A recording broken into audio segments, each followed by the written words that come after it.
Hello, everybody. I wanted to share a story while it was fresh in my brain before I forgot it with all of you.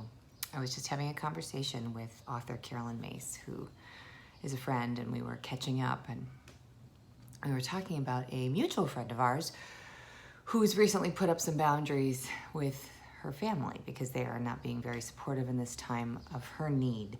And she's the fixer, right? We talk about the dance between the narcissist and the codependent, and so she's the codependent and she's helping the narcissists in her family and in her life. And we were talking about that whole exhausting dance and how it literally can deplete your soul. And she reminded me of a story of Teresa of Avila, right? The nun, very famous saint, Teresa of Avila. And that when the nuns would have visitors, their family members would come to the nunnery, the family members would dump all their problems in the nun's lap and say, pray for us, this is happening, and this is happening, and this is happening, we need you to fix it, and then they would leave. And the Reverend Mother of the nunnery would notice that there would be this sort of residue and angst and worry and toxicity that would take over the nunnery after the visitors would come. The family members would come and dump all of their problems on their daughters and then leave. So she put up a boundary and said, no more family visits.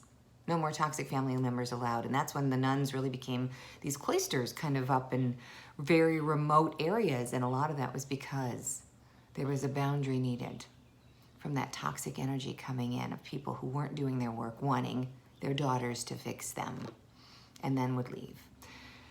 And so I am telling this story to anybody out there who needs to put up a boundary and stand firm with that boundary and have it be okay.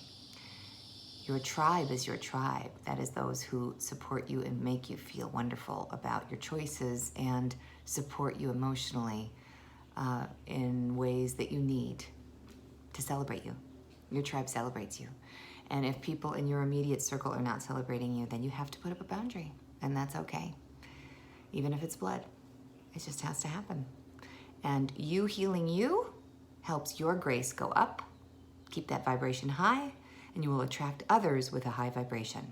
I have a rule right now. You cannot be in my inner circle if you are not actively working on yourself. And by working on yourself, I mean really doing the heavy lifting, because this is hard work. You know, it's a lot easier to be unconscious, sit on the couch, and just down the Pinot Noir. But if you want to elevate, listen to the dogs out there. If you want to elevate your consciousness, then you have got to do the work on yourself, and you know it. So face it. Otherwise, you're going to have to come back and learn it all over again. So don't let others deplete your grace. Shine that bright soul of yours, and let those in your tribe who acknowledge you for who you are absorb it, and then they reflect it back to you. And it's a wonderful give and take. But choose wisely, everybody. Take care of yourself, and please follow me at Jen Weigel, Twitter, Instagram, YouTube, etc. Have a great weekend.